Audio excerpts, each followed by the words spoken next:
Assalamu alaikum jama'a. Kamar yadda muka yi alkawari a tsohon bidiyon mu cewar wannan bidiyon da zamu cire na gaba zamu cire akan yadda zaka yi kira da wayar da take rufe da ki.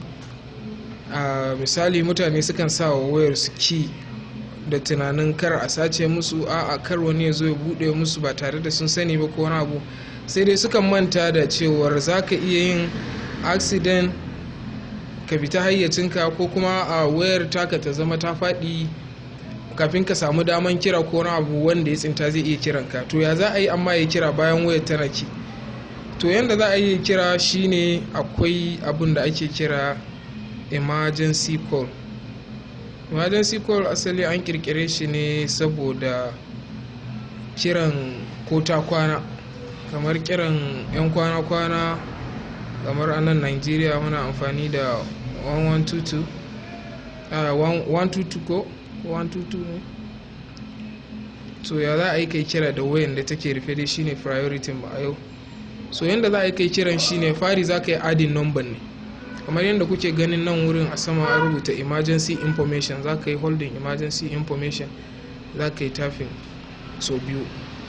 In ka shigo emergency information a sama ko na alaman pencil da zai nuna maka alama na pencil, wato kai editing.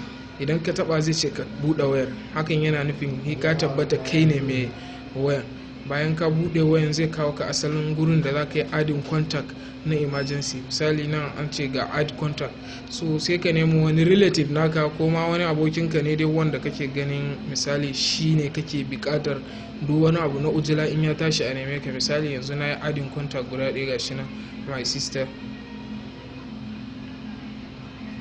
So wannan number ya shiga, ko da wayan tana ki, idan aka bukata a kira wannan number za a iya kira. Wato shi wannan bidiyon ba wai ana yin sa ne a iya mai wayar ba, har da shi wanda ya samu wayar. Idan ka tashi ka taba emergency ka koma emergency information, gashi na yanzu kaga number ya hau, za ka iya kira ba tare da ka bude wayar ba.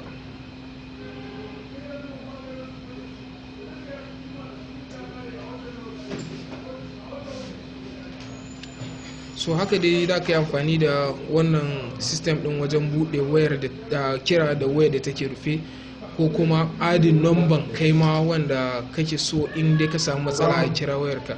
Masha Allah, mun gode. Sai ku biyo mu a cikin tashoshin mu ta kwance tashar mu ta MC Tech TV. Ku danna mana subscribing da alamar kararrawa, inda in mun dora sabon dauka za ku samu. A cikin wannan tasha za mu dinga zuwa muku da abubuwa lokaci bayan lokaci. Mun gode.